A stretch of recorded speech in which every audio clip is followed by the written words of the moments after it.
இந்த விநாயகர் சதுர்த்திக்கு நம்ம ட்ரெடிஷ்னல் ரெசிபி பால் கொழுக்கட்டை எப்படி செய்கிறதுன்னு பார்த்துடலாம்.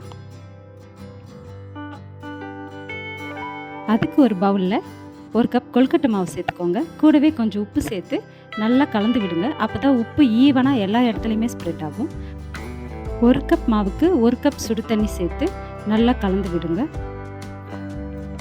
தண்ணி ஃபஸ்ட்டு கரெக்டாக இல்லாத மாதிரி இருக்கும். அதுக்கப்புறம் நீங்கள் கையால் நல்லா பிசையும் போது பர்ஃபெக்டாக இருக்கும். இது சப்பாத்தி மாவு பதத்துக்கு நல்லா சாஃப்டாக பிசைஞ்சு எடுத்துக்கோங்க.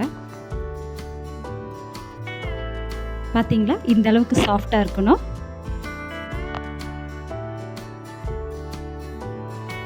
இதை குட்டி குட்டி உருண்டிகளாக செஞ்சு எடுத்துக்கலாம். அப்புறம் நீளமான ஷேப்பாகவும் செஞ்சு எடுத்துக்கலாம். லாஸ்ட்டாக கொஞ்சோண்டு மாவு வச்சுட்டு அது கூட கொஞ்சம் தண்ணி சேர்த்து கரைச்சி வச்சுக்கோங்க. இது எப்போ சேர்க்கணும்னு நான் சொல்கிறேன். இந்த மாவு ஒரு 2 டேபிள் ஸ்பூன் இருந்தால் போதும். பார்த்தீங்களா, இந்த மாதிரி குட்டி குட்டி உருண்டியாக செஞ்சு வச்சுக்கோங்க. 1 கப் கொழுக்கட்டை மாவுக்கு 1 கப் வெல்லம் சேர்த்து கூடவே 1/2 கப் தண்ணி சேர்த்து நல்லா கரைச்சி வடிகட்டி எடுத்து வச்சுக்கோங்க.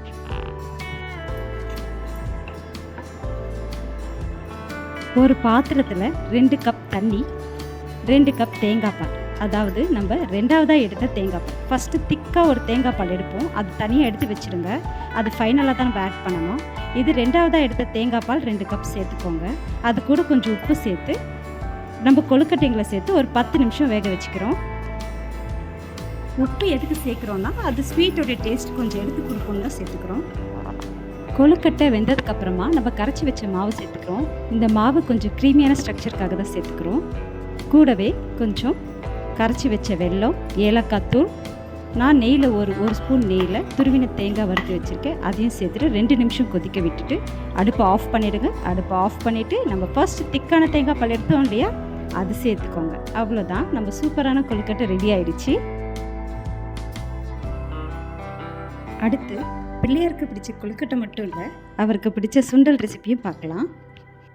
1/2 கப் சுண்டலை 8 மணி நேரத்துக்கு முன்னாடியே ஊற வச்சு எடுத்திருக்கேன். ஒரு குக்கரில் சேர்த்துட்டு மூழ்கிற அளவு தண்ணி, தேவையான அளவு உப்பு சேர்த்து 5 விசில் விட்டுருங்க.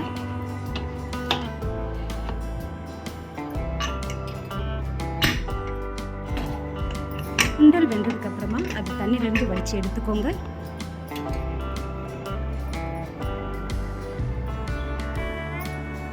ஒரு பேனில் எண்ணெய் சேர்த்துட்டு கடுகு, காஞ்ச மிளகா, கருவேப்பிலை தாளிச்சிட்டு கூடவே 4-5 பல்லு பூண்டு தட்டி போட்டிருக்கேன். பூண்டுடைய ஸ்மெல் சூப்பராக இருக்கும்.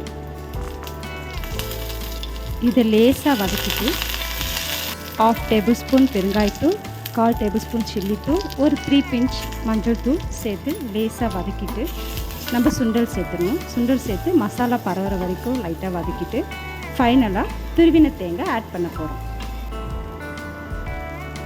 இது நல்லா கலந்து விட்டுருக்கேன். அவ்வளோதான், நம்ம சுண்டலும் ரெடி ஆகிடுச்சு. இனிய விநாயகர் சதுர்த்தி நல்வாழ்த்துக்கள்.